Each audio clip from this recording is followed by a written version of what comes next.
Hi, it's Tom with Digital Foundry, and it's time to follow up with an analysis of Mighty No. 9, this time on Xbox One. I've already taken a look at PS4 on its own, and in summary, frame rate is a big problem, and on top of that, options in its menu also simply don't work. Now we get to see how Xbox One fares by comparison, and first impressions are again good. It's a reasonably tight 60 FPS to start, precisely what we'd expect for a side-scrolling shooter in this style, but I'm again sad to say that Xbox One has a fair few issues that make it less enjoyable to play than it should, and many of them are entirely different to PS4's. Playing into most levels, frame rates play a big part in the disappointment, and in Xbox One's case, that's also coupled with heavy bouts of full screen tearing. So let's take the trouble spot we found on PS4 as an example. This is the Waterworks Bureau level, where real-time reflections on the ice cause a lock at 40 FPS on Sony's machine. It's as a result of a double buffer VSync being used on PS4, causing the game to lock at lower frame rate increments in taxing areas. Crucially, there is no tearing as a result on that machine. The drawback to PS4's approach though is that it creates a very noticeable judder to lateral movement. But when we see the same area play out on Xbox One, frame rates are actually much better. That 40 FPS lock is completely gone in fact, and we're left with around, say, 50 FPS as the worst case scenario with all these real-time reflections on screen. It's not a complete turnaround, but it is much smoother to play, though obviously the sacrifice here is the presence of tearing. It's a simple enough trade-off. Xbox One runs at a higher frame rate than PS4 in this area, but with no VSync enabled, each frame slices in half as you run left to right. Some stutters and hitches still exist too, just like PS4 whenever you rush into an enemy, but it's nice to have the option of turning VSync off for those who prefer this smoother feedback. Except, here's the catch. Just as with the PS4 version, the VSync toggle actually doesn't work on Xbox One at all. It's just the same problem, but in reverse. After this test, we went to the menu to switch it on, and found it had actually been enabled all this time. So we thought, fair enough, maybe on and off are swapped around, and maybe it's a labeling mistake. But no, we were right all along, it is broken and doesn't do anything.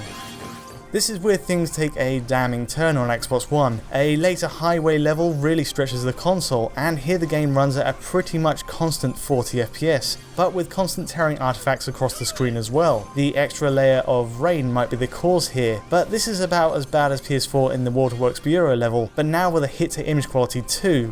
In fact, in switching to PS4 here, it's surprising how much closer it sticks to the 60 FPS target in this case. Even with its sudden drops, PS4 has the upper hand here, while Xbox One runs at 40 FPS until we reach the next section. So for Xbox One owners, frame rate is still an issue with Mighty No. 9, but it's at this point we realise something else. While playing the ice level for example, everything appears much flatter. It's almost as if a lighting effect is completely missing on Xbox One compared to PS4, doesn't it? Well, you'd be correct, because not only does the VSync setting not work when you enable it, but in Xbox One's case, the same applies to the bloom setting as well. See how the ice pillars in the background have this engaged on PS4, creating a saturated halo effect, while Xbox One delivers them pretty much raw. This goes for the entire game, and changing the bloom option either way does nothing to fix it. The developers have simply left it off for the Xbox One release. Now you could argue the game looks better this way. The bloom is aggressive on PS4 and might not be to all tastes, but there's no doubt the option to select it should work if it's there, which it doesn't. Added to that, there's also a big issue with the game's reflections on Xbox One. Again, we're using this ice area as an example, but all reflections in this scene appear to run at 45 FPS, while PS4 has no issues. In effect, this means reflections of the character, background, and even bullets lose sync with one another. Notice how when we slow down the feed on Xbox One, the mirror image of each bullet always trails behind the actual thing, moving at 60 FPS. It creates a jarring effect, especially with the background panning across, always lagging behind the actual action. On the point of image quality though, there are a few benefits to Xbox One worth mentioning. For one, the game runs at a straight 1080p resolution, the same as PS4, but also benefits in one other area, texture filtering. Yes, just like many titles this generation, and in particular those running on Unreal Engine 3, texture filtering is much higher quality on Xbox One. In Mighty No. 9's case, it makes a huge difference to the way textures appear on screen too, simply because all surfaces are presented at a tight 2.5D angle. Check this out, see how the floor on PS4 appears blurred out compared to Xbox One. It's a lower trilinear technique on Sony's machine that just obscures all those details, whereas we get clearer anisotropic filtering on Microsoft's format.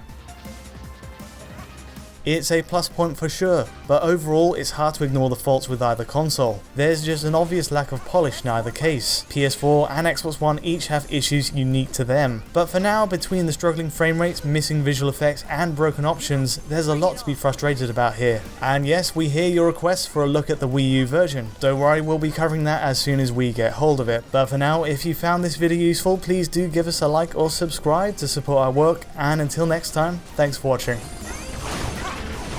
Here we go.